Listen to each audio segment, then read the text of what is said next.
Assalamualaikum dan selamat pagi saudara dan saudari yang dihormati sekalian. Pagi ini saya ingin memberi pencerahan sedikit mengenai tutup aib orang Muslim, aib pribadi, kejahatan pribadi seseorang dan kaitannya dengan kes ustaz atau pendakwah yang dituduh terlibat dalam gangguan seks. Jadi macam manakah kita boleh memahami isu ini kalau berlaku terhadap orang politik dan terhadap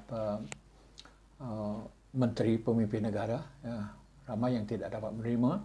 Tetapi kalau berlaku perkara itu, tuduhan sebegitu berlaku kepada golongan agama, ini lebih banyak lagi lah masyarakat tidak akan percaya.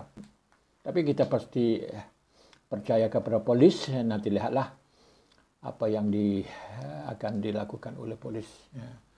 Tapi namun begitu, masyarakat memang jadi kejutan. Saya sendiri pun menjadi kejutan sebab kita lihat orang agama atau pendakwah tertentu memang nampaknya jujur, nampaknya ikhlas dalam tindak tanduknya, begitu bagus. Dan saya sendiri pun tak percaya perkara itu. Namun kalau kita, ini bukan saya nak ceritakan perkara itu betul atau tidak betul lah, tapi saya nak cerita apa yang berlaku. Tetapi kalau kita pergi kepada ajaran Islam, kita akan dapat dalam Al-Quran, dalam hadis, menyuruh kita menutup aib orang. Aib orang. Tapi apakah itu mutlak? Ini yang kita harus bincang. Kalau kita pergi kepada Al-Quran dalam surah An-Nisa, ayat 148 dan 149, Allah berfirman, Bismillahirrahmanirrahim, La yuhibbullahu al-jahra bis-su' minal qawl illa man zulima wa kana Allahu sami'an alima. In tubdu khairan aw tukhfuhu aw ta'fu an su' fa inna Allaha kana 'afuwan qadira. Yang bermaksud, Allah tidak suka disebut keburukan dengan terang-terang kecuali bagi orang yang dizalimi. Sesungguhnya Allah Maha mendengar dan Maha mengetahui.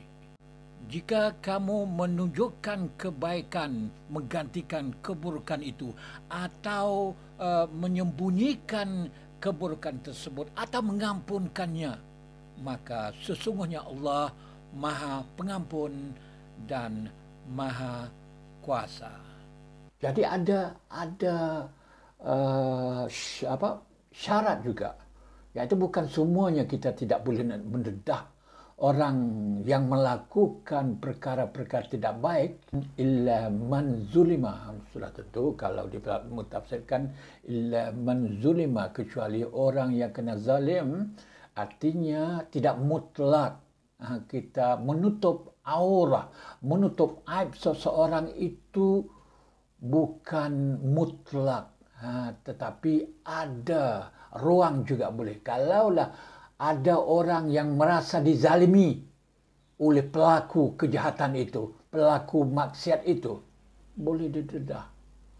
Boleh didedah. Tapi tubdu khairan atau tukhfuhu atau ta'fu anis su' fa innallaha kana 'afuwan qadira. Tapi kalaulah kita menunjukkan baik, mana kebaikan, tak usah dedah. Tukhfu ataupun tukhfu mana sembunyikan, atau ta'fu ataupun ampunkan kemaksiatan, dosa yang orang itu, orang zalim, orang jahat, orang penipu, orang buat jahat terhadap kita itu, fa innallaha kana 'afuwan, Tuhan adalah Maha Pengampun. Itu jadi ada syarat di sini. ada syarat juga. Bukan semua kita tidak boleh nak buka. Kalau kita rasa terzalim, okey, kita guna kebijaksanaan, kita dedah. Sebab kalau kita kena zalim, orang lain juga mungkin akan dikena zalim oleh orang itu.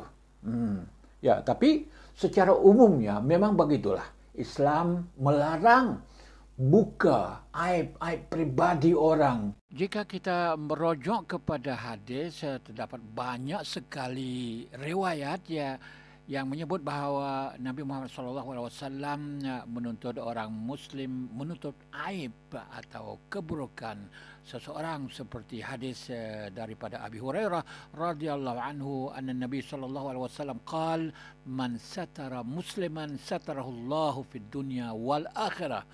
Siapa yang menutup aib seseorang Muslim, Allah akan menutup aibnya di dunia dan di akhirat. Tapi seperti Al-Quran sebut tadi, bukan mutlak.